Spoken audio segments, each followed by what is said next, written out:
About this movie, Desson Thompson of Washington Post says there's an excessive amount of excess, a mind-numbing plurality of firearm battles, vehicular explosions, and brutally frank sexual talk. Janet Maslin of the New York Times says the screenplay is mean-spirited, but it earns its keep with sharp, sarcastic dialogue and ingenious ways of setting up this story. And Almar Haflidason of the BBC says it was ahead of its time and remains one of the best action films of the 90s. On this episode of Ruined Childhoods, we determine the fate of The Long Kiss Goodnight.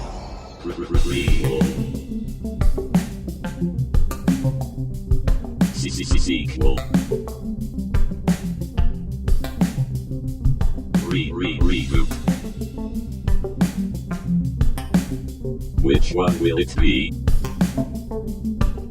It's the Ruined Childhoods podcast. I am also recording. Greetings, Starfighters. Welcome. Welcome, Jon. Hey, Dan, how's it going? It's going great, Jon. How about by you? How's by you? Things are good, but there's just one thing I have to say. Craig Bierko. It's just since we've been watching The Long Kiss Goodnight, the words Craig Bierko, they just have such a great, fun little mouthfeel to it that I just can't stop saying Craig Bierko. It's almost like a vocal exercise. It's liberating. Yeah, no.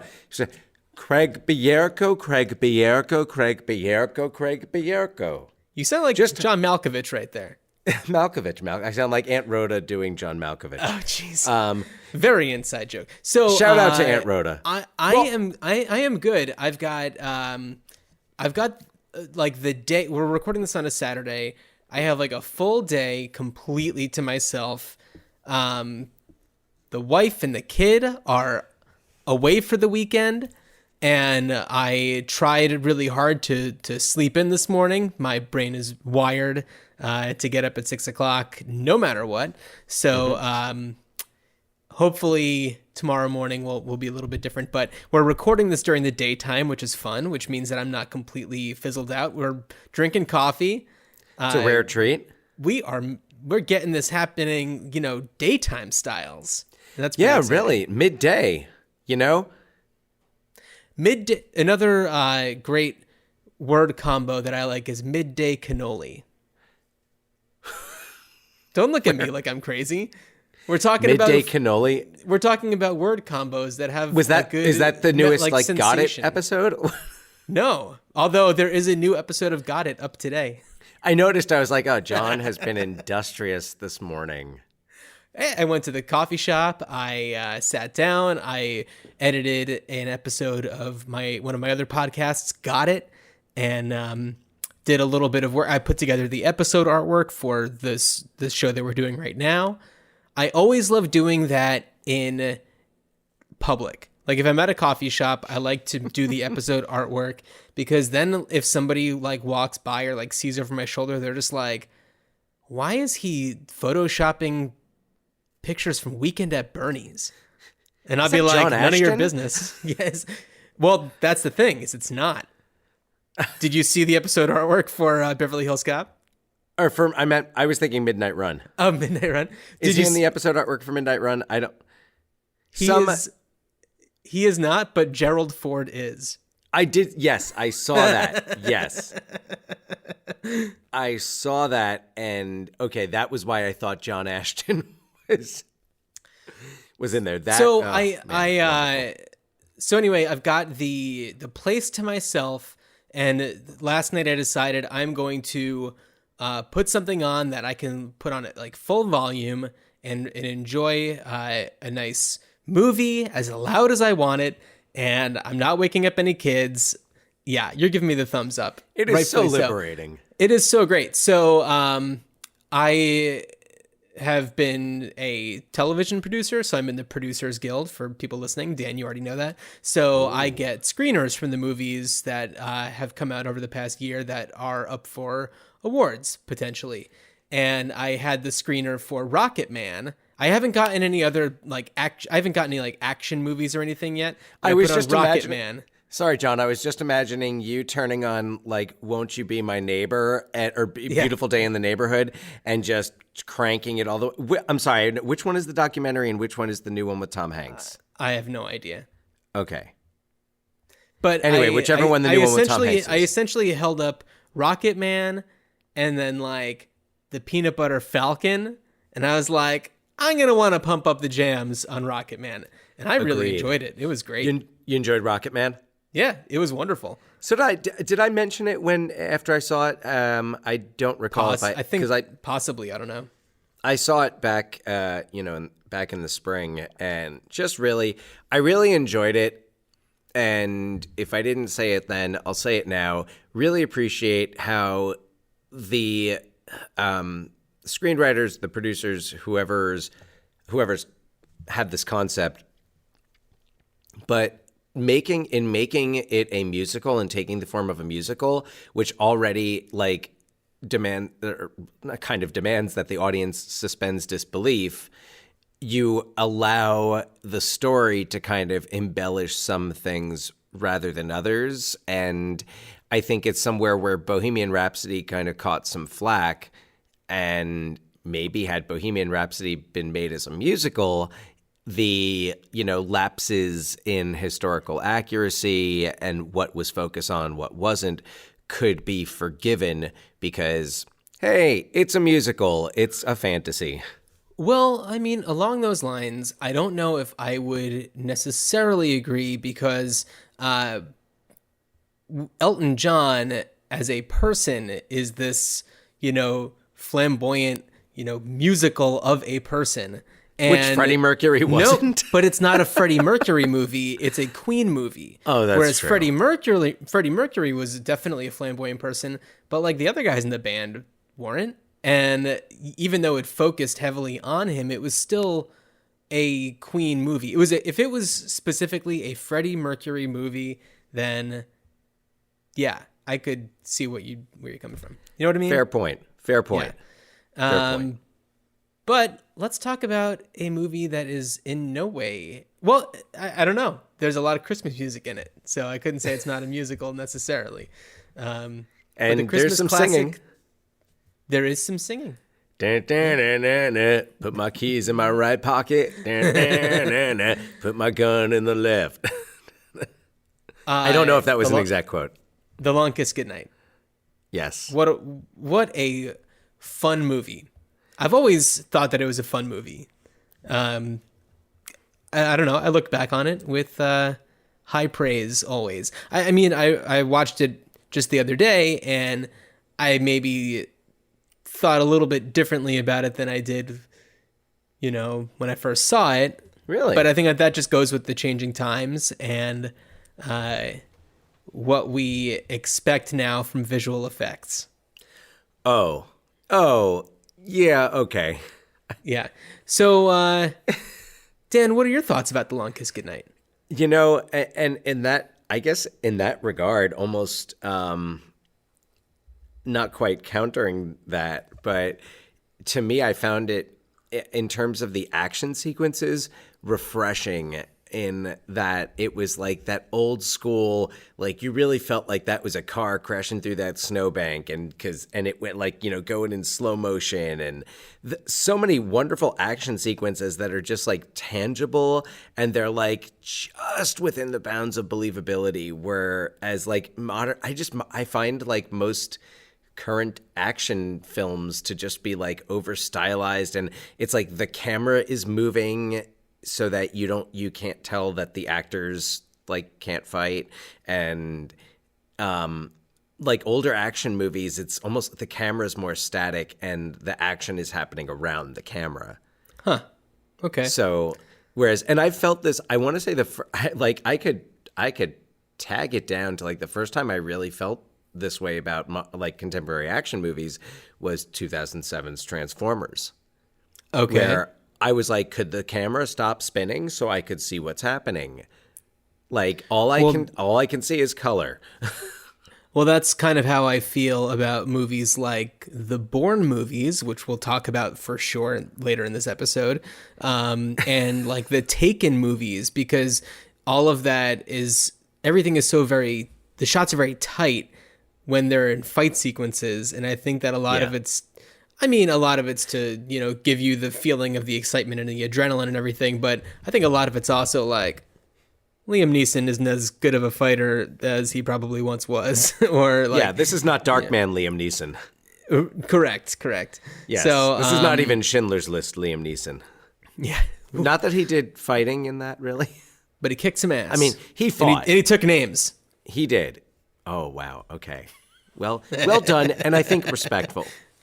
I think respectful. So just a little synopsis of The Long Kiss Goodnight. Well, first, 1996, directed by Renny Harlin, who was at the time married to Gina Davis. What's up? I would really, so like as I was watching Long Kiss Goodnight and thinking about the films of Renny Harlin, I was like, man, I want to look into this guy, and, you know, really kind of wanted to take a moment to focus on the career of Renny Harlin, who's a director who hasn't really been heard from in quite some time, you know, not on the, you know, Hollywood mainstream level. Yeah. So like Renny Harlin, I think his first like big Hollywood flick was Nightmare on Elm Street 4. Which, not one of the, and I'm a fan of the original Nightmare on Elm Street series, of the original Nightmare on Elm Street, and then the third one, Nightmare on Elm, I think Dream Warriors. The fourth one, not so hot, but Renny Harlin directed that. And then and that was in 1988. And then in 1990, had 2 summer blockbusters open within a week of each other that he edited at the same time.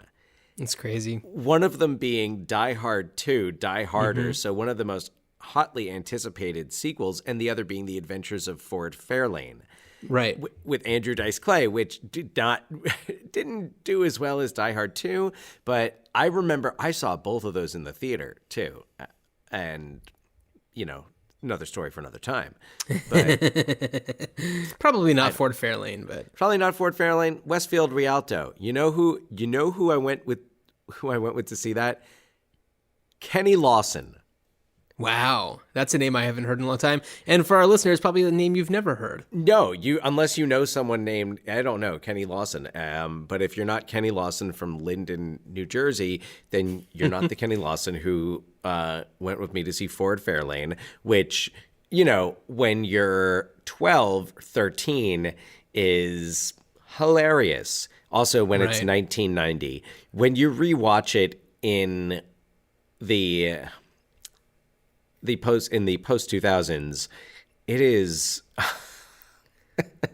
it's a good thing that the Dice Man has kind of pivoted his career moves to be, you know, actual acting rather than his persona. That's true. He's been in some very Stars Born, Blue Jasmine. He's very well. good. I wasn't going to bring up Blue Jasmine.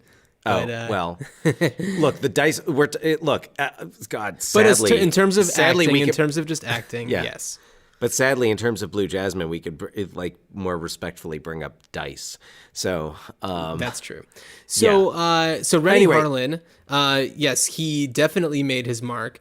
Cliffhanger. For me, Cliffhanger. Cliffhanger. Loved Cliffhanger. Was offered Speed. I mean, he was offered to direct the movie Speed. I'm sure he was offered Speed a lot of times. I'm sure he accepted that offer. He did not accept the offer to direct the movie Speed. And then he and Gina Davis were married in, I want to say like 90. Oh, he was also going to direct Alien 2. Oh, yeah? Or Alien 3, not Alien 2. Not Aliens. Alien 2 is called Aliens. Yes, no, he was not going to direct Aliens. He was going to direct Alien 3, dropped out of that. But then Cutthroat Island, which bankrupted Kuroko Pictures. Oh, really? That's what did it in? Yeah. And because it was like, it cost $92 million to make, but the box office of it was like a little bit over $10 million. So Kuroko went bankrupt, and Cutthroat Island has a Guinness world record for the biggest loss of money for a film company ever. Wow. And, I mean, at least as of whenever that was published on IMDb trivia. Yeah. Now, and it's funny because have you ever seen Cutthroat Island? Never. Me neither. But like I walking don't down, care to. I mean, I don't know, like walking down like Renny Harlin memory lane, I'm kind of tempted because I'm thinking about all of his movies that I enjoyed. Cliffhanger, Die Hard 2, Long Kiss Goodnight, Last Boy Scout, Lethal Weapon. Oh, my classroom lights just went out. No problem.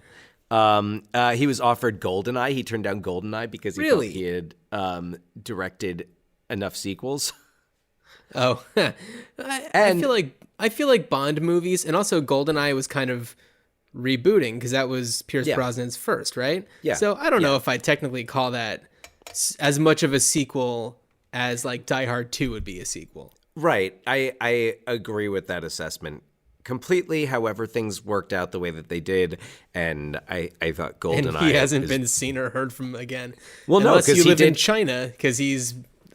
He's doing movies in China, yeah. Yeah. But he did, the year, so Goldeneye came out the same time as Cutthroat Island, and then the following year is Long Kiss Goodnight, first mainstream filmmaker for an American studio to use Toronto for a big budget location. And filmed in Canada, one shot maybe in Atlantic City, New Jersey, and one shot in Washington, D.C., which could have been stock footage. Probably was. I didn't check filming locations. Didn't seem worth it to get a fresh shot of the White House. I mean, I think it was the same shot of the White House that we've seen in almost every movie with just an exterior shot of the White House, like a crane shot. Yeah. Sweeping. Yeah. All right. So, so Renny Harlin, and then after this one he did, is it Deep Blue Sea? Deep Blue Sea, yeah, 99. With Samuel L. Jackson. And I think that after that, he kind of just petered off the mainstream. Yeah. Yeah, he went away. He and Gina Davis split up. Yeah. So, and then Long Kiss Goodnight, written by Shane Black. Fantastic writer. And I'd have to say, in terms of action movies, might be one of my favorites. And I say action kind of with a question mark because it's not just action that he does. Because his action movies typically are very funny and there's a lot of drama to them as well. Not as much this one as probably my favorite of his movies, which is not Long Kiss Goodnight, Kiss Kiss Bang Bang. Although Kiss Kiss Bang Bang is, I mean, there's some dramatic elements in it. Yeah. I would say Lethal Weapon has more of, it's got the Vietnam veteran backstory for Riggs. So I always feel like Lethal Weapon is one of the more serious Shane Black scripts. I think this one might be my favorite. Really? I feel like he hits the right balance here between humor and action because it's funny as hell. And credit to Shane Black, but credit to Samuel L. Jackson and Gina Davis for having tremendous chemistry. Oh yeah, they're fantastic together. And to Samuel L. Jackson for playing he's such a, I feel like they complement each other so well. And he's like the perfect sidekick for her. Yeah. No, in a different way that he was in Die Hard with a Vengeance a year earlier, where he, teamed up with Bruce Willis. Yeah. Just to talk a little bit more about Shane Black, I mean, he's been kind of knocking them out of the park since the beginning with Monster Squad. Well, think about it this way, John. Monster Squad, Predator, Lethal Weapon, released within months of each other. It's absolutely insane. It's insane. Oh, God. All right. So, Sorry, and then, Black humor. I mean, recently he did the latest Predator reboot. Oh, did he? He directed. The Predator. Yeah. He directed it, didn't he? Yes. He directed that, and then I mean, he did the third Iron Man movie, which I think it's so funny because like I think it's really good, and it has all of those like Shane Black elements, kind of like the father figure to some kid. You know, there's this kid that shows up and. I don't know. There's kind of like the vacant father that's filled. That's like an element that comes up a lot in Shane Black movies that I kind of love. I also really like The Nice Guys. Yeah, that's one I need to revisit that one. I've put it on a few times and it's just never quite clicked with me, and I don't know what it is. Cuz on paper it is everything I want in a movie. Mm-hmm. Well, let me tell you, The Nice Guys, Iron Man 3, and The Long Kiss Goodnight all feature Yvonne Zima. She plays the daughter in this movie. She is the sister of Madeline Zima from The Nanny and the latest Twin Peaks iteration. And that's right. Yeah, and so she was in those other movies as in various roles. So I'm assuming she has some sort of connection with Shane Black, dating back to Long Kiss Goodnight, unless it's just pure coincidence, in which case, well, weird. I mean, yeah, I don't know. I didn't realize she was still in the biz. Yeah, she's been doing a lot, and even before Long Kiss Goodnight, she was doing stuff. She was in Executive Decision and Heat. So there you have it, Yvonne Zima. So, synopsis, The Long Kiss Goodnight. So, Gina Davis plays Samantha Kane, and I say that in quotes, and she wakes up as a pregnant adult who can only really remember her name, so she thinks. A pregnant adult played by a female actress. I'm just saying she wakes up not knowing anything except for her name, and she is a pregnant person. And this is 8 years before we pick up the story. Right. So, and then over the course of the next 8 years, she's basically just trying to live a normal life, all while trying to figure out her past. She hires private investigator after private investigator, and essentially, as they say in the movie, starts with expensive ones, and then now is down to like budget private eyes. Mm-hmm. And it isn't until she gets into the car accident that you mentioned earlier where things are kind of knocked loose in her head. Very bizarre car accident. She is driving back an old man from their Christmas party who's getting a little handsy. And she gets distracted and hits a very realistic looking deer. That deer did not look real. Is this what you were talking about with special effects? That was one of them. And it's funny because you were mentioning like the car accident itself was really like engaging to watch. But like that deer really took me out of it. It was just very Took her out of it too. Took her out of it. Put her back into it. Yeah. So she has this like crazy dream where she sees a different version of herself named Charlie. And it's this like very 90s badass version of herself, like slicked back, bleached hair. Did she have bleached hair in that version? Slicked back hair. In the mirror, with the mirror. Right, in the mirror. And there's this like crazy swirling backdrop that reminded me a lot of The Crow. It just was like this wild thing. And Charlie's like, I'm Charlie, you're gonna like me. She's like being real. Wait till they get a load of me. Wait till they get a load of me. And, she kind of wakes up and she doesn't know what that dream meant. And then she realizes when making dinner that she's got these crazy knife skills while she's like chopping carrots and assumes that she was a chef in her past life. Yeah. And chefs do that. Yeah, she just starts chopping and she's like, chefs do this. And then out of nowhere, she like throws a knife and a tomato against a wall and the knife goes into the tomato and she just goes, chefs do that. Yeah. Nobody buys it. And So the last PI that she hired is Mitch Hennessy, played by Samuel L. Jackson, who is, kind of a shady character, bit of a grifter.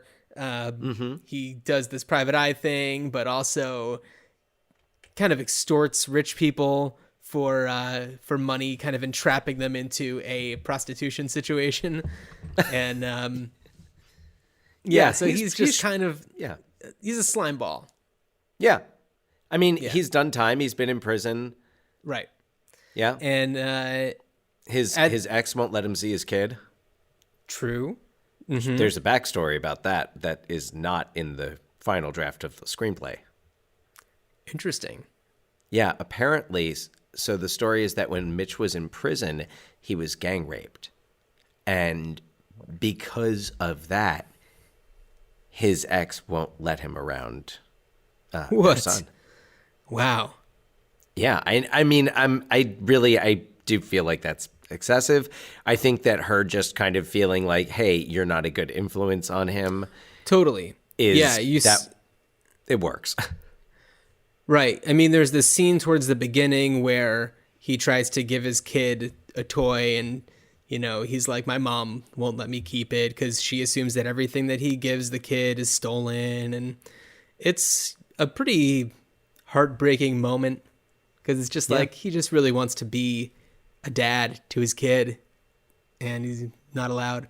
So, interesting moment to give him a lot more depth for sure. Mm-hmm.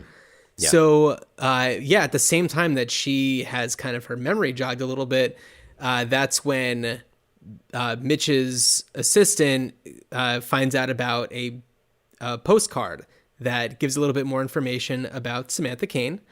And he is going to try to follow up on this lead with her.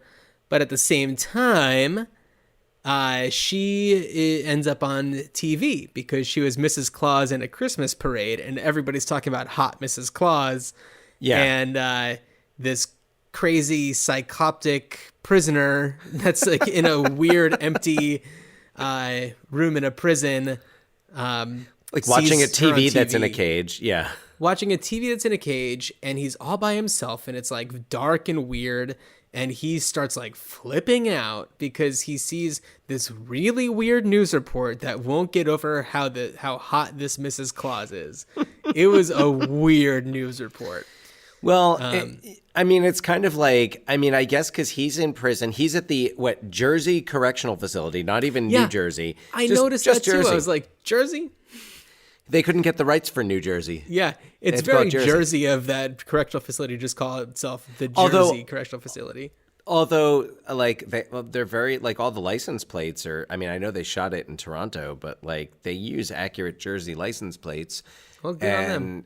But yeah, so I feel like it's just maybe he's in the same regional area where they're showing the local news and it's clearly, they live in this small suburban New Jersey town where apparently and this is, I guess, one of those areas where, maybe this movie's a little dated, both in the focus on hot Mrs. Claus, but also in the fact that apparently every other woman who lives in this town is frumpy. And then there's Gina Davis. The people in the news are making a joke about how Santa's going to get it tonight. Who does that?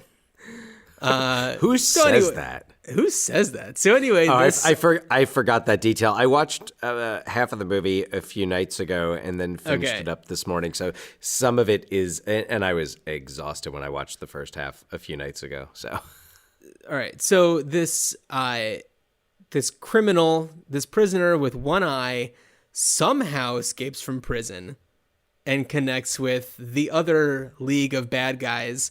The main bad guy portrayed by Craig Bierko. Craig Bierko. And a Craig Bierko too. And then somehow there is also a link to the president. So of course there is. Oh my goodness. When it shows the White House, I was like, wait, what? What is happening? So, and when he finds out that Charlie Baltimore is alive, that's her actual name or her hitman name or whatever. No, that's on her birth certificate. Which is bananas. Charlene. Well, yeah, but Baltimore is the wild part. That's quite a last name. Anyway, Yes. when he finds out that she's still alive, he's like, "What? She's still alive?" In not a good way. So I thought you took care of this 8 years ago. I don't Yeah, know if that's pretty an much. exact quote, but it could be. it's pretty much exact. So so Mitch Hennessy is trying to help her follow the leads as the bad guys are starting to track her down, and it links them to, and I don't remember the name of the character, but Brian Cox's character. Oh, right. He's like a professor or doctor. Well, he essentially is her point person, and as we come to discover, she is an assassin for the government, and he Yeah. is basically her contact. And Yeah. so little by little, as they're traveling and trying to get out of these situations, trying to get away from bad guys, Charlie comes out more and more, and Yeah. Samantha goes away.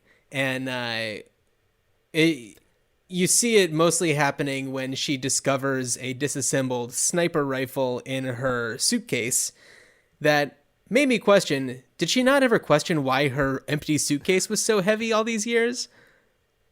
Like, wasn't she just like, man, this is a heavy suitcase. I got to get a new suitcase. Yeah. There's no reason why I this mean, should be you this know. heavy. So she opens this up is a bottom old panel, luggage. and it's this rifle that you see her putting it together as if she, could do it with her She's eyes trained. closed. Yeah, with one hand.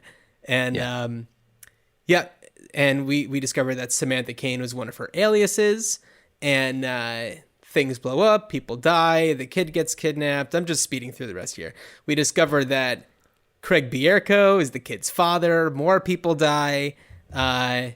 She says he's the father. Well, yeah, but we don't know that until later on. Oh, I mean, I guess it's never do they ever really like make it clear whether or not she's telling him the truth? Well, that's the thing, is that Craig Bierko's character, his like one real characteristic is that he knows when people are lying. Mm-hmm. I don't know if you remember any of this, but No. she's like telling, like, she's got the kid there, and she's like, this is your child, can't you tell? Look at her face. And you can kind of see him like realizing that she's telling the truth, but then you realize that he doesn't care. Oh yeah, and there's this there's this whole underlying plot about how the government has been staging terrorist attacks to boost funds for, I don't know, defense. Yeah. And one of the examples that they gave that was one of these plots was the 93 bombing of the World Trade Center. Mm-hmm. So the idea is that this is what's going to be happening now to allocate more funds, because the president is like, no, I want to put money to healthcare or whatever it is. And they're just, and the whole plot is to get them to reallocate funds to defense because of a terrorist attack. So Charlie is basically right in the middle of this new terrorist attack conspiracy. And to I don't know, make it look like it's from a foreign country. And anyway, what Charlie wins, the kid lives, Craig Bierko dies screaming. Yes. Oh, And no mistaking. and the president calls to thank her. Uh-huh. So that's in a nutshell the Long Kiss Goodnight. And Mitch gets to go on Larry King and redeem himself on Yes. national television Yes. For his wife or ex-wife and child. And at the end, of course, Charlie gets a call from the president while she's driving in her convertible in a very Thelma and Louise like fashion, as she did when she starred with Susan Sarandon, who was in With Lorenzo's Oil. Exactly. Yeah. I mean, So where else do you go with that one? I'm just going to tell you personally, I didn't love Gina Davis in this movie. Really? I feel like I'm going to get some hate for saying that. No, elaborate, please. I think that Gina Davis is awesome.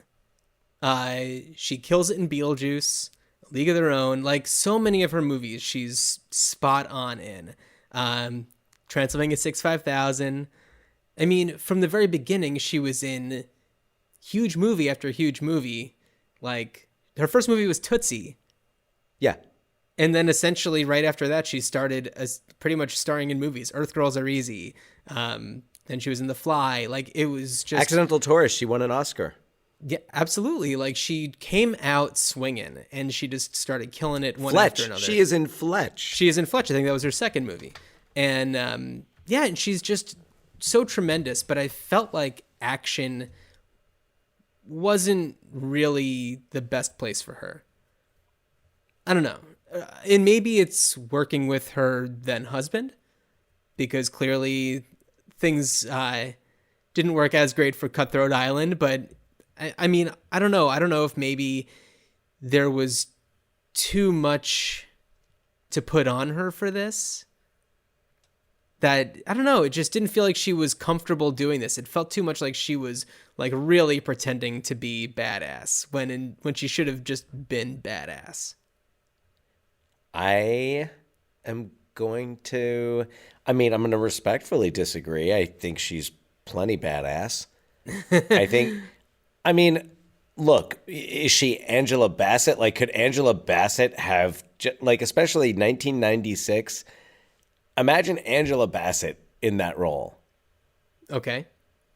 I know, I don't, because I'm like, if I'm going to cast one other person, I'm like, who because when I'm thinking of badass female actresses from, who were kind of like in their prime in the mid 90s, mm-hmm.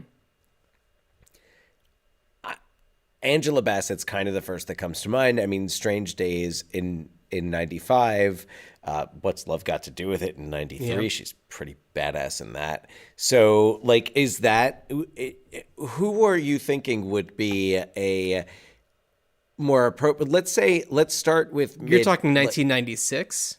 I'm talking 1996. If you could go back in time and replace Gina Davis and recast the role, who would you cast?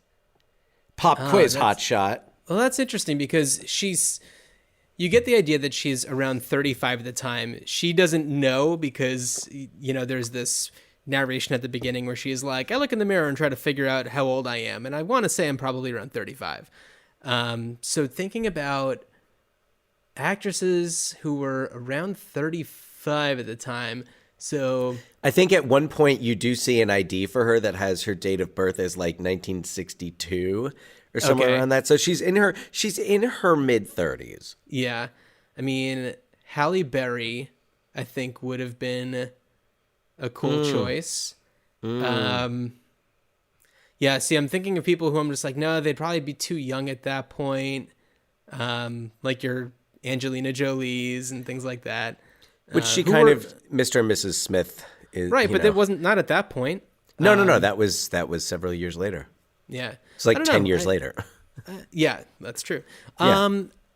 I don't know necessarily, but I just didn't feel like. I mean, like Sandra Bullock?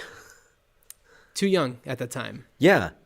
I don't know. So, I mean, it was fun to watch. And Gina Davis is fun to watch, but especially in that first scene where it's that dream and she's Charlie and it's like, and she's like saying all of these, badass catchphrasey kind of things. I'm just like, oh, it's kind of hard to believe her in those moments. I will give you that in that dream sequence. She's doing like soap opera acting, especially more as Samantha than Charlie. Although, yeah, it's very soap opera-y, the mirror dream, but it's also like, it was kind of cool. I'm like, if you're watching it on kind of like this pulpy level, it works. Mm-hmm. I will say another thing that was kind of cheesy about this movie is that Sam Cain is an anagram for amnesiac. Yeah. And it's just like, but that was a name, that was like one of her aliases before she was an Amnesiac. So, what? I guess maybe it was just Shane Black being clever. Yeah, totally. Yeah, I don't know. Just kind of being like, little in-joke. Yeah, I mean, I know that Renny Harlin can go over the top in his films. You know, they are, you know, sensory candy. They're just meant to really just be like, wow, crazy. This explosion is happening and these people are running and doing crazy stuff. And Shane Black definitely writes a lot of really clever actiony sequences, like shooting people while ice skating. But that was badass. Come on, tell me Gina Davis wasn't badass in that scene. She was great in that scene, that's for sure. But I don't know. I don't know what it is. There's just something about it that I was just like, this isn't so much working for me as much as it did back when I originally saw it in the 90s, which I remember the circumstances under which I saw it. If I had to guess where I saw it, it would probably have been the theater at the Menlo Park Mall. I know I was definitely seeing a lot of movies there at that time. I saw it with two friends of mine from junior high era, Mark Sebaceous and Chris Anders. And shout out to those guys. Whatever you're doing, I hope you're happy. I haven't heard from you in a long time. And I specifically remember, you know, the movie opens up at a Christmas parade and you hear the song that just goes like, Christmas, Christmas. And and we were all just like being dumb teenagers and just like going Christmas and being really obnoxious, but very quickly snapped into the movie and we're very excited to be watching Samuel L. Jackson saying motherfucker all the time. Oh, a lot. I was watching a YouTube video that was just him saying that in like every time in a movie. And there, even before this, he was doing it so much in like every single movie he'd been in. And he'd been in a ton of movies before. Like Sea of Love, he's got like 2 lines and one of them he's got motherfucker in it. I think he owns that combination of words.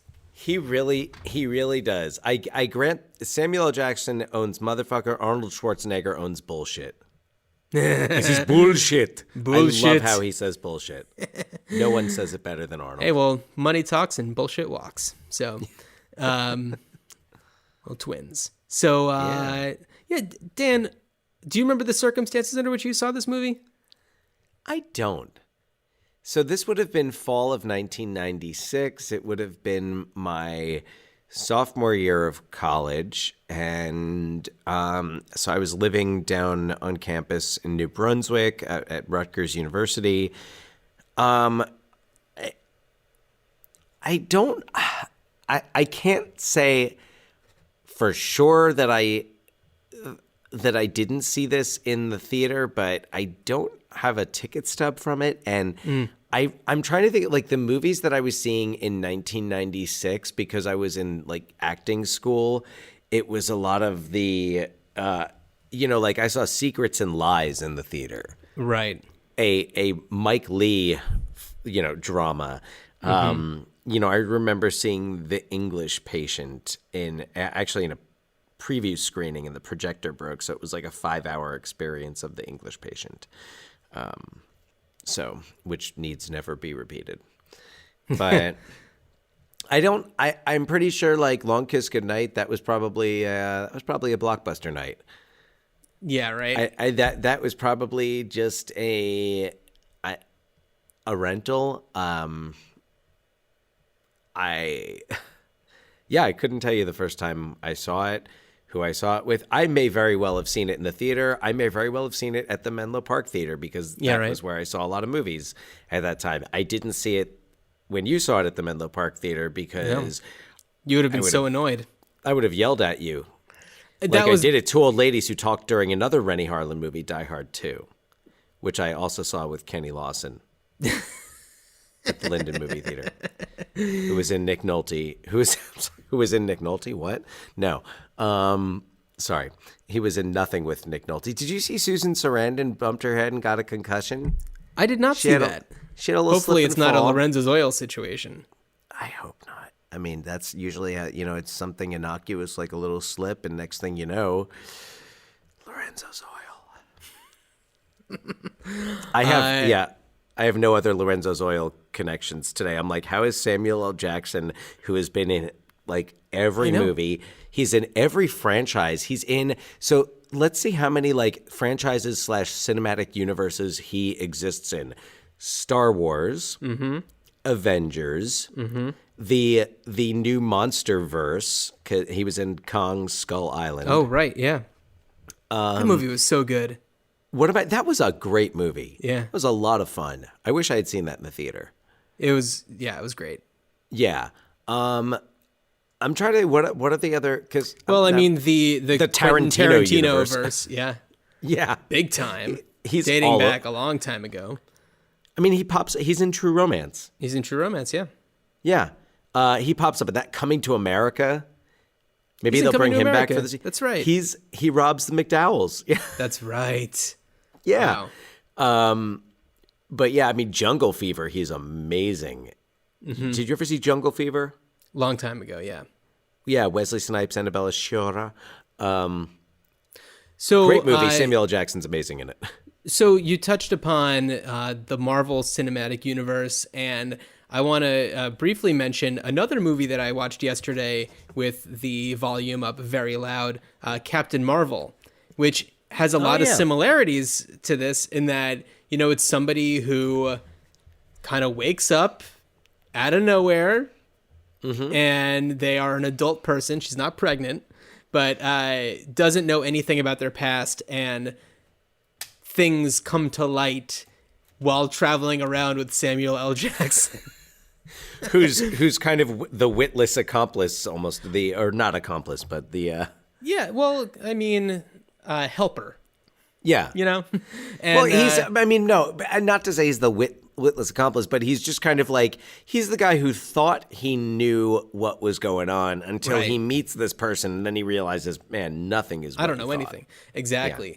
And so it kind of made me think about other movies that have this theme of somebody who, all of a sudden wakes up and doesn't know who they are, and then comes to discover that they have all of these abilities. And, there's the Bourne movies, which I had mentioned earlier, and in those, Brian Cox essentially plays the same character, similarly, whereas Samuel L. Jackson is the witless helper, Brian Cox is the point person.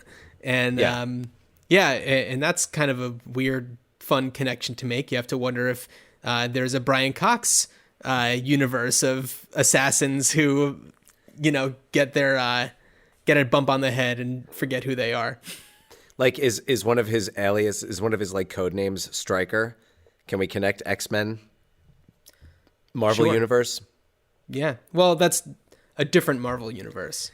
The Fox Marvel universe, Yeah. which, Disney owns it all now. Right. Disney Plus. So, and then another one that's similar is Total Recall. Man, holy shit. What connection can you make here? Well, the connection is with earlier in the episode when you first started talking about your wife and daughter being away and like blasting the volume. The first move. So when the first time that my wife Alicia took our daughter Chloe on a trip, just the two of them, for a significant period of time, that went to Europe for a few weeks to visit family. And like the first night they were gone, I first of all hooked up. We were in our little, like, it was almost like I don't know if you'd call it a railroad style apartment, but our apartment in Brooklyn in Park Slope. And we didn't have our surround sound set up because our surround sound wasn't wireless. And the wires would have been a problem. I got those surround sound speakers out and I busted out my Blu-ray of Total Recall. Yeah. And that was like my first, like, oh, and like, of course, as soon as it starts, oh no, is it too loud? Wait, it doesn't matter. Yeah.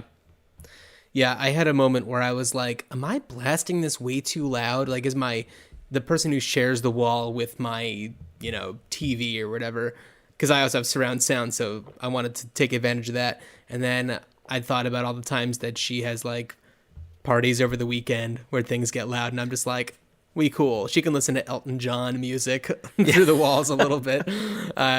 So... Sorry, lady, the bitch is back. Man, that movie was fun. I really enjoyed that. It's a fun movie. So, yeah, I mean, there's certainly many other movies that have a person who is an amnesiac who discovers a certain set of skills. The Muppets Take Manhattan. Oh, we haven't gotten to Muppets Take Manhattan yet, but yes, first of all, definitely. But thanks to Disney Plus, I just showed my kid the Muppet movie, and this is a child. She is not even 2.5, and she can't watch anything for more than 15 minutes without wanting to change it to the Wiggles or Daniel Tiger. But the original Muppet movie, she watched the whole thing all the way through. Interesting. Okay, that's Loved good to it. know. I am going to use that. So on my side of things here, on my side of the Washington-Oregon state line, so Chloe only wants to watch the Dutch. She watches the Dutch news, and now they have specifically Sinterklaas. I should show you this because, oh boy, they have the Sinterklaas news, and it's hosted by Zwarte Piet. Okay. Who, Black Pete, who is one of Santa's helpers who goes down the chimney and his face gets so covered with soot. So you have people in blackface on TV, and that Chloe is watching. And like one week they had one of them in like all these gold chains and like pretending to be like a rapper, and it's this white Belgian guy in blackface. So Gotcha. I'm like, I voice my concerns, and then I'm, okay, it is what it is. That and what I really enjoy is Doc McStuffins. She likes watching Doc McStuffins. Really? Okay. And oh yes, Doc McStuffins, and I like the whole tone of it, everything about it. We haven't gotten to that one yet. No. You're a couple of years from there. But if you get there, just know Doc McStuffins, it's good stuff. The music gets stuck in your head, but it's good. I've got Doc McStuffins songs stuck in my head from like 4 hours ago. So I'm that way with the Wiggles, and sometimes I'll be at work, and one time I went to work, and this guy I work with, out of nowhere, comes up to me and says, "Hey John, what's in your head right now?" And I was like, "What do you mean?" And he's like, "What song is in your head? We always get songs stuck in our heads. What's in your head?" And I was like, "Dude, you don't want to know." And Fruit Salad? I had to tell him, no, it wasn't Fruit Salad. At that time, it was Follow the Leader. Oh my. Yeah. So, Dan. Does Maggie do Follow the Leader around the... she's adorable, No. so I just want to know about this. And Nope. Okay. But for Fruit Salad, if anyone's unfamiliar with the Wiggles, I apologize. But sometimes she hasn't done this in a while, but even if we're not listening to the song, she'll like just go, "Fruit salad, yummy, yummy." I don't know why she does it like that. It's not like they do it like that. It's just so good. She does it that way because she knows it's awesome. Yeah, right. So Dan, The Long Kiss Goodnight. What would you do with this movie now? Sequel. Okay. Sequel. It's 25 years later. Mm-hmm. Katie is an adult. Katie being the daughter of Samantha Cain / Charlie Baltimore, who now Samantha has since passed. Okay. She's no longer with us. So excuse me. I do think that, but like before she passed, she told Katie, about what Perkins tells her. Okay. About like the CIA staging terrorist attacks to look like, staging terrorist attacks, framing other countries or organizations, and going and like, that whole plot. Now, I don't know if specifically I would say because one way you could go with it is kind of to say like, okay, so Katie is now this conspiracy theorist who is tracing terrorist attacks, including 9/11. Because come on, he basically says like he basically says they're planning 9/11 without saying that because this was 5 years before 9/11.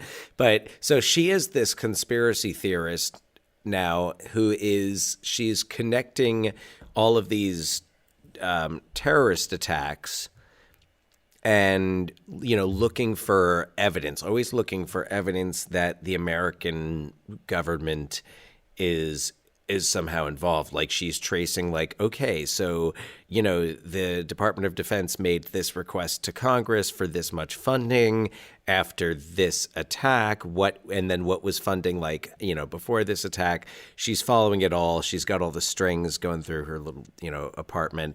And I'm thinking, so Katie could be played. I had two thoughts. Because you would have to have someone who has kind of a similar like that stature as Gina Davis. She would be she'd actually be around the same age. So because she's 8 in Long Kiss Goodnight, so 25 years later she'd be 33. So I thought Blake Lively would make an interesting option.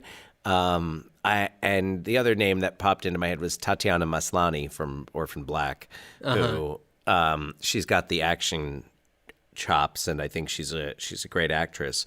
But I could see Katie kind of being this, kind of following the trail, and now like she's under an assumed name and everything, but someone figures out who she is, like a CIA analyst hears some chatter and recognizes something. Like maybe she references her teddy bear, Mr. Perkins, and they're like, wait a second, or like someone connects the dots, and they go and they go after her. They hunt her down. She escapes. Similar to kind of a Live Free or Die Hard setup, except no one needs to rescue her. She just escapes. And she kind of goes on the run. She kind of grabs as much of her stuff as possible. Or she's got it. Like, I wonder if she has everything on paper because she doesn't want to be tracked electronically. Like, maybe she's like totally off the grid. And so now she's like, she's on the run. She's hiding out. She's kind of like trying to find different. She's got a few people that she trusts that are kind of like part of these conspiracy theorist networks. Again, not dissimilar from a Live Free or Die Hard type situation. I think you could have her reconnect with Mitch. I think you could have her, and maybe it's like she doesn't know where Mitch is. Maybe she ends up in, I don't know, Chicago, and, she sees an ad for, Mitch Hennessy, private eye agency or whatever. So, which now that I think about it, it's like, oh, just like in Shaft. But, maybe she winds up in this, she winds up in a city and there's no one she trusts, but it's like, wait, Mitch Hennessy, like that Mitch Hennessy. And she kind of reconnects with him and she's like, look, I can trust you. And, because I don't think Mitch definitely wasn't there when Perkins tells her all this. And I don't think Katie could hear it either. Right. Although if Katie could hear it, then, that works too. So Unless so she's that's just kind been of told about it after the fact. Well, that's kind of what I think is it's kind of like, and I would even flash back to the original scene and have her, and have that explain, or even like do something similar like to the opening credits. The opening credits to Long Kiss Goodnight are fantastic because they set a lot up, and they establish, they give you like little glimpses of things. And I feel like if you had the opening credits of like Long Kiss Goodnight 2 or whatever, like Long Kiss Goodbye or whatever you want to call it, you kind of set it up with scenes from the original and, include that bit with Perkins talking about planning terrorist attacks and blaming other countries for them to get funding. So I think Gina Davis should absolutely be producing. I don't know that I would, I don't think you can really bring her back. Dan, let me ask you a question. Yeah. Are you Renny Harlin? Answer honestly. Shh. Because am I Renny? Because I want to read to you the answers that Renny Harlin gave the Hollywood Reporter in an interview earlier this year. And when asked about a Long Kiss Goodnight sequel, Renny Harlin responds like this. And keep in mind, at this point, he's living in China and making films for China, or for the Chinese market. So Renny says, "That's a good question, because The Long Kiss Goodnight was one of the first Hollywood movies that was released in the theaters in China. So it is really well known here, and people love it. Several people, producers and financiers here in China, have talked to me about doing either a Chinese remake or doing an English language sequel, and yeah, I've played with the idea. I've created a treatment for a sequel where, basically in a nutshell, the story is that in the opening sequence, Gina Davis's character is murdered, and her daughter, who was 5 or 6 years old in the original, she'd now be in her 20s, and she's in university. After the mother dies, she receives a mysterious package, and there's something in it that she doesn't really understand. And now all the government and a couple of bad guys are after her because they have a hunch that the mother sent the item to her. So now she's on the run, she has no one to turn to, so she's over her head. The only person that she knows that could maybe help is Samuel L. Jackson's character. And then it basically becomes a road movie, but now it's Sam and Gina's daughter on the road. That's my treatment." And when asked how likely it would be that it could happen, he says, "I talked a little bit about it to Toby Emmerich at Warner Brothers, and it's just, the studio machinery is so cumbersome. My feeling is that there's one of those situations where they can't decide whether they would just give me or sell me the rights and let me make the movie, or if they want to be actually actively involved. At the moment, they would want to be actively involved. Then it's marketing and distribution and international and a million other things that have to be taken into account, so it gets really slow and complicated." And when asked if Samuel L. Jackson would be on board, he says, "I talked to Sam about it. Sam said 100% he's in. He would love to do it." He said it's his favorite role. That's right. And actually, in the script for The Long Kiss Goodnight, it says at the very end of the script that there will be a sequel called The Kiss After Lightning. So Charlie Baltimore will return in The Kiss, because he didn't want to make a James Bond movie. Yeah. So it's interesting. I mean, following after... I had not read that, I swear. Yeah, after Charlie's death, the daughter then goes on some sort of adventure with Mitch Hennessy. I think I would definitely... So, I mean, interesting is they definitely establish she's 8 in the movie. That's kind of neither here nor there. Mathematically speaking, that would make sense. Yeah. So, I guess what I think is... I kind of like the idea of her, like, whereas we start off The Long Kiss Goodnight with Samantha as, in this kind of, role as the, elementary school teacher, small town housewife hosting the Christmas party. Right. And I think it would be interesting to start a sequel, because it's like after what Katie experiences, I mean, what are the chances? It's like, what are the chances that's going to be her? Well, yeah, I mean, something also to consider if we're talking sequel is that the character of Katie is, not just half Charlie Baltimore. She's half Craig Bierko, the crazy villain. So it's like maybe there's some sort of genetic like villainy going on in there. I guess, yeah. I mean, I don't know. I guess I don't entirely. I still don't entirely buy that she's being truthful, and I feel like that maybe I wouldn't be surprised if you could write it off as like she's so good at what she does that she's able to convince him. Well, yeah, but I mean, just thinking about it, it's established that right before she got knocked out and became an amnesiac, she was knocking boots with Craig Bierko. So it would make sense. Yeah, I guess so. Yeah. Yeah. I mean, I was thinking that it'd be fun to see a remake, whether it be domestic or in China, although I don't think I'd want Renny Harlin involved.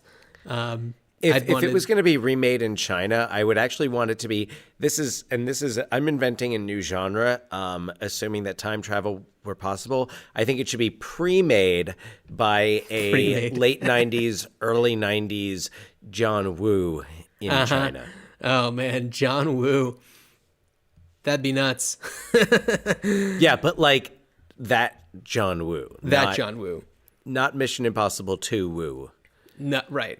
So I feel like if there was a remake of it, I'd want to see the fiance playing a bigger part. Hal is the name of the fiance, and he's kind of set up a lot, and then he's pretty much dropped off. Pretty much as soon as she starts, killing people in the house, you really don't see him again. Well, because they leave, and he's, of course, going to stay there, and yeah, but it's they don't like, flash back. They don't need to cut back and forth and show. All I'm saying is that if he were a bigger part, like maybe he is a private eye that she meets while trying to figure out her past, and they start a relationship, and then it's like, they send the kid off to go to like grandma's house while the two of them try to uncover a few things. I don't know. That's really the only big change that I would make if there were to be a remake. I feel like also this movie is very dense. They're trying to do a lot within 2 hours or so. There's not just the plot of this amnesiac, trying to do the thing, but it's the entire plot that the CIA has is so dense, and I feel like it's easy to like miss a lot of what's really going on when you're getting caught up in a lot of the action stuff. So I don't know what the answer is. Certainly people get fatigue of long running times, so it's not like making it longer, but I don't know. I think that in someone else's hands, it might be a little bit more easy to digest. Because when I was watching it the other day, I was just like, all right, wait, hold on. This is also happening? All right. It's not... Had it been more simple, I don't know if I'd like that either, but I think that this is just a very complex story to tell, and there's a lot going on at the same time, so it's easy to, miss things. There's just a lot of sensation, and I don't know. I think that maybe if it were done by somebody else, it'd be easier to accomplish that. I wonder if the David Morse character is... We didn't talk about David Morse. We didn't... I know. I was waiting for you to bring up David Morse. That's what I'm saying. There's so much to go over here. There's so many... Like, Brian Cox's character is only there for like 10 minutes. Yeah. And then like there's David Morse, who she thinks she was engaged to, but then realized like that was her target. But he's working with Timothy, who's also working. Right, because the postcard that they find is basically filled with codes. So when she says she's engaged to him, it really means that he is the mark. A remake would be. I mean, who would you cast in a remake? Well, interestingly enough, I did put at the top of my list Blake Lively. So it's funny that you mentioned her to be the daughter. Oh yeah. Some other ones that I had would be Mary Elizabeth Winstead, Lupita Nyong'o. Mary Elizabeth Winstead of Live Free or Die Hard. Well, of course. I mean, well, we know that she can do like an action movie. No. I like her. Kristen Stewart, I think would be cool. Rosa Salazar. Are you familiar with her? Oh, where do I know her from? She was in the Maze Runner, I think a couple of the Maze Runner movies, Alita Battle Angel. She's great. Margot Robbie, potentially. So, and then for a director, I feel like I think a female director would be really appropriate, because when it comes to, female-driven action movies, having a male directing takes something away from it. So I think that someone like Patty Jenkins, who's fantastic, would be great for something like this. I'm sure there's a lot of action. And I'm sure there are a lot of other female directors that are still a little less known. Would be great. What's up? Oh shoot! Why can't I think of her name off the top of my head? One of my favorite. She directed Strange Days. The Hurt Locker. Catherine Bigelow. Catherine Bigelow, thank you. Yeah. Ashamed of myself. Catherine Bigelow, yes. She'd be fantastic. Yeah. She's awesome. She did Point Break. Yeah. Catherine Bigelow kicks ass. I completely agree. So yeah, that's what I got. Nothing too wild. Nothing too wild. So, yeah, no. That's I feel like, I don't know. For me, a remake, I think to match, because so much of what makes this movie remake worthy is the chemistry. I do think the chemistry between Samuel L. Jackson and oh great, I'm Laura now. Samuel L. Jackson and Gina Davis. I think it's one of the strong points of the film, and I think especially, you'd like, man, would you just bring back Samuel L. Jackson as Mitch in the remake? You could.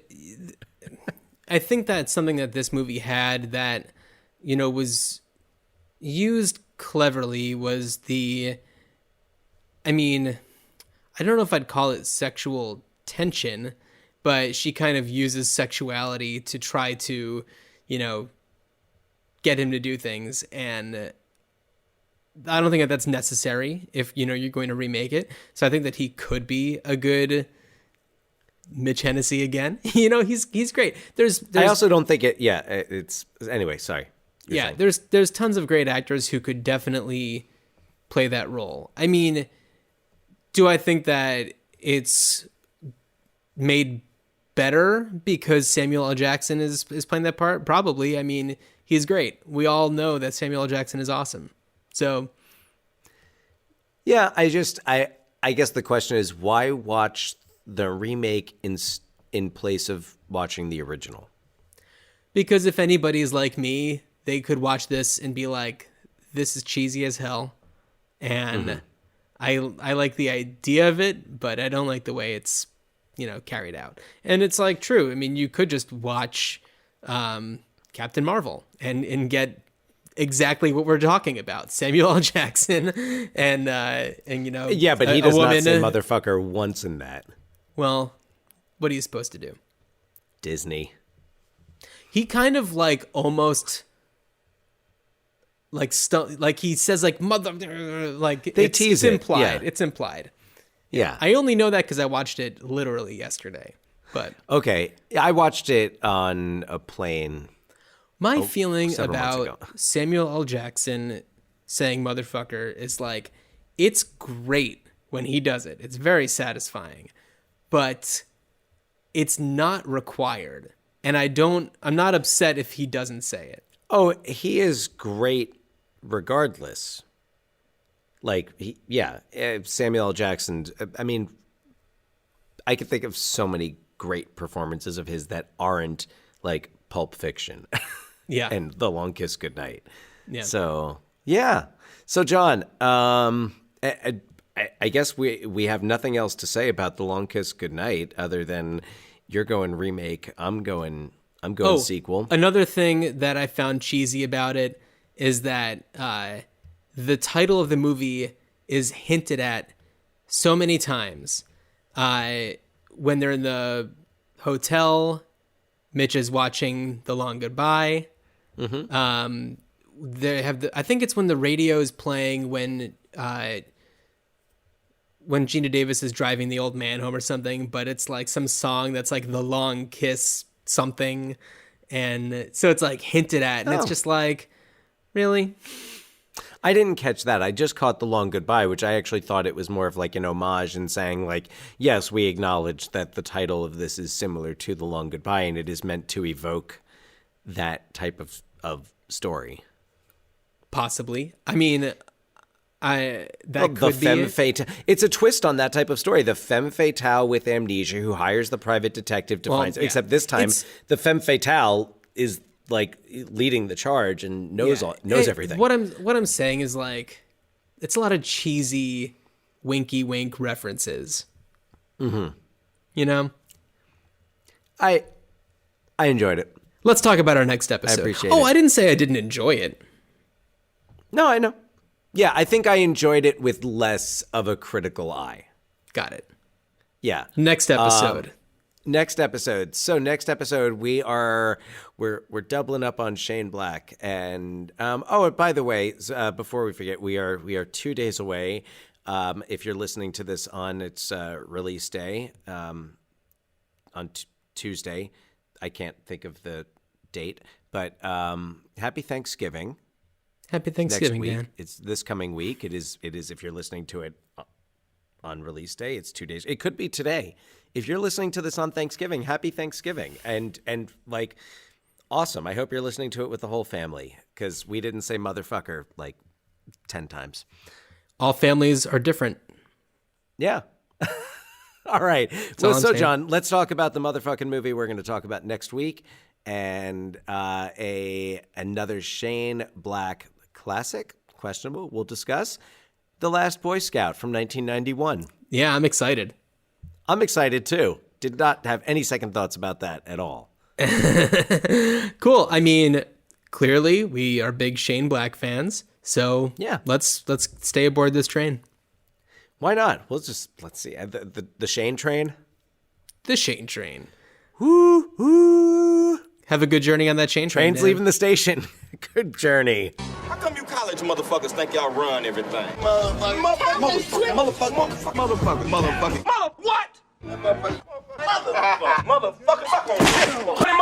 you motherfuckers talking about? Motherfucker, I eat everything. I eat the pussy, I eat the butt, I eat every motherfucking thing. Motherfucker, I'll chew his ass up. Motherfucker. You a smart motherfucker. English, motherfucker. We're not gonna store the motherfucker. I'm on the motherfucker. I'm a mushroom cloud laying motherfucker.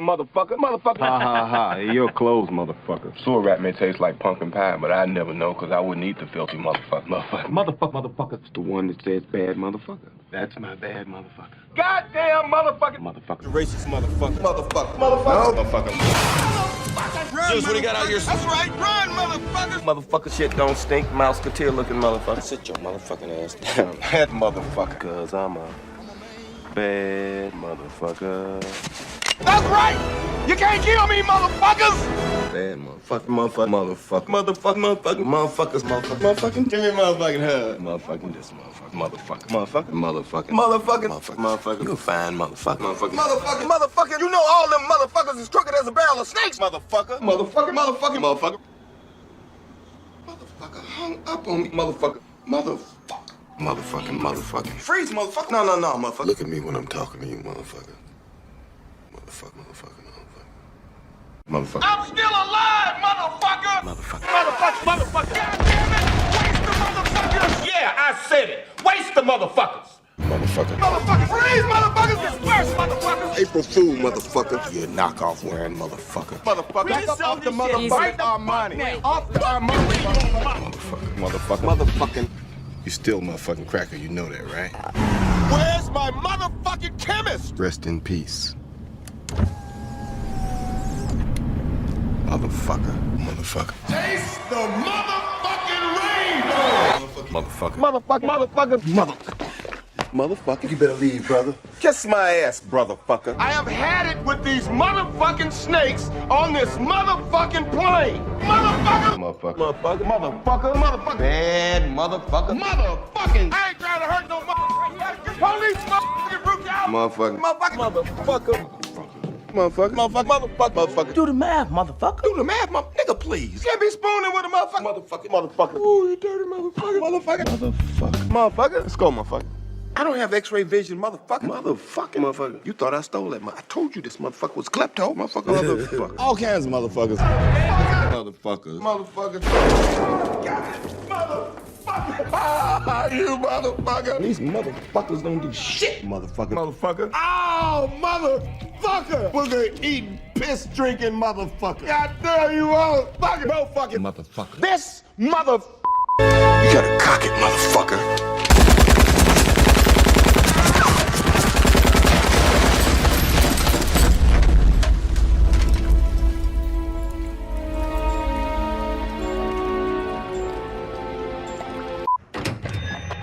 You motherfucker. Did you really think I was stupid enough to implant one of those things in my own head? If I don't hear a confession from one of you motherfuckers, quick, fast, and in a hurry, you prepared for that assault, motherfucker? No, motherfucker! No, you're not the only observant motherfucker on the planet. Shit, motherfucker. Motherfucker! Shit! And has a plethora of those motherfuckers. You're the lucky motherfucker. Motherfucker, please. The perfect shot through a motherfucker's ear hole from 300 meters. He who kills evil motherfuckers. You're an annoying motherfucker. Double my money on that corrupt Asian motherfucker. Yeah, and that's the beauty of that motherfucker. That motherfucker's got to go. Tick-tock, motherfucker. Motherfucker, I will bust a cap in your ass if you don't give up that wheel. Have you ever said please? Please, motherfucker! Why are we always yelling?